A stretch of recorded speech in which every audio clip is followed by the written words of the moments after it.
Internal relief file. अच्छा, मैं आपको एक मफरूजा पे छोड़ देता हूँ। आपने दरखास्त दी, बहुत अहम केस है, अर्जेंट केस है, मैं नहीं लगाता हूँ, मेरी मर्जी। सिर्फ जवाब दे दीजिए, मेरी मर्जी। मैं 10 साल उस केस को नहीं लगाऊं, मेरी मर्जी। मैंने इसमें कुछ नहीं कहा। मैं आपसे सवाल पूछ रहा हूँ जी, इन्होंने मेरी मर्जी ले ली, ले शायद मैं खुश नहीं हूं उस बात से, मेरी मर्जी में ना लगाऊं केस। एक बहुत अहम केस है, इसमें उन्होंने लिख दिया 14 दिन में आप उसका, भाई सिर्फ उसको लगा दें, कोई फैसला तो ना करें। तो मैं कहूंगा मेरी मर्जी। मैं जो ये टैक्स पेयर पैसे दे रहे हैं इस अदालत को, जो हमारा बजट है, मेरी मर्जी पे चलेगा। इस पे सवाल का जवाब दीजिए, मैं नहीं लगाता हूँ। आपका ये केस आपने फाइल किया, ठीक है, मैं नहीं लगाता इसको। आप क्या कर लोगे? कुछ भी नहीं कर सकते, आपके हाथ पैर कटे हुए हैं। इन्होंने हम पे भी, मेरे कोलीग ने एक बात की इंटरनल और इंस्टीट्यूशनल इंडिपेंडेंस की, मैं 2 बातों का इजाफा भी करना चाहता हूँ।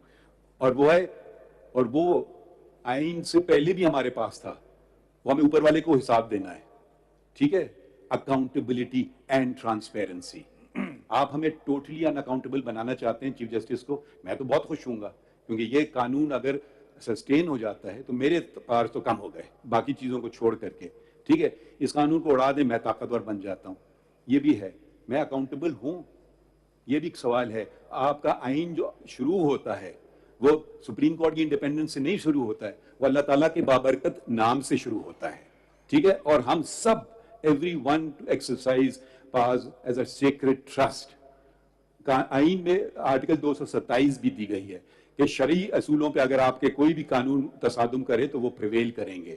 तो बराए करम, एक इंडिपेंडेंस ऑफ द जुडिशरी से ये मतलब नहीं कि अगर इंडिपेंडेंस ऑफ जुडिशरी से मैं किसी का दरवाजा बंद कर रहा हूं तो वो तो मैं बिल्कुल, मुझे इस्तेमाल नहीं करना चाहिए। तो आप ये पिटिशन लाते, सपोज मैं चीफ जस्टिस होता, मैं इसको लगाते ही नहीं, तो हम ये बेकेस ही नहीं सुनते कभी। 10 साल पड़ा रहता, मैं मजबूत रहता चीफ जस्टिस के तौर पे, आप खुश थे उस बात से।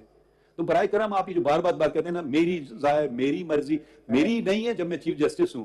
तो बराए करम, हम वकीलों को बहुत ही कदर करते हैं, मगर मेरा का लफ्ज ना इस्तेमाल कीजिए। अंग्रेजी में कहते हैं me, myself and I are the 3 most useless words in the English language. इसका मैं उर्दू में तर्जुमा नहीं कर सकता हूँ, शायद आप बेहतर कर सकेंगे। बराए करम आइन का हवाले दे दीजिए किसी चीज के मुतालिक कि ये आइन के तसादुम है, वो आइन से तसादुम रखता है, ये शिक आइन से तसादुम। अभी तक मैंने आपसे वो एक लफ्ज नहीं सुना है उस पर। शुक्रिया। मैंने तो 3-4 जगह कह दिया है कि जहाँ पे 184(3) में आप अपील का राइट दे रहे हैं थ्रू दिस ऑर्डिनरी लॉ, ये हो नहीं सकता, because this can only be done by a constitutional amendment. लफ्ज लिखा है अग्रीव्ड पर्सन, ठीक है। अब देखिए, अब एक मफहूम तो ये निकलता है 184(3) का कि आप ऐसे मामलों में ना उलझाएं अपने आप को जो इनफरादी नौयत के हों। अग्रीड सर, जरा अग्रीड, आपसे अग्री करें या ना करें, मैं जरा बात कर लूं। इनफरादी नौयत की, अगर हम इनफरादी नौयत के केसेस फैसला करने लगे तो वो बेचारा कहाँ जाएगा।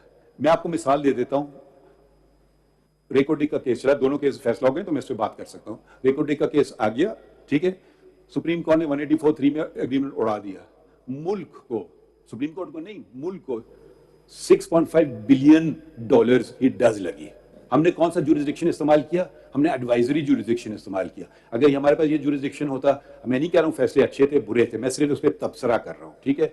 अगर हमारे पास जुरिस्डिक्शन होता, हम वो जुरिस्डिक्शन इस्तेमाल कर रहे थे। अब हमने एडवाइजरी जुरिस्डिक्शन से मामलों को ठीक सिमत रखने की कोशिश की, ठीक है। आप कहते हैं नहीं, मुल्क को $6.5 बिलियन की डज लग जाए तो लग जाए, इंडिपेंडेंस आपकी चीफ जस्टिस की साख पे कमी ना आए। ये ऐसे पावर्स अपने लिए तो नहीं चाहिए। मैं अब वजाहत कर दूं, अगर आप मुझे देना चाहते हैं मैं फिर भी नहीं लेना पसंद फरमाऊंगा। आप प्लीज आइन के तकाजे पूरे करें। मैं ये मेरा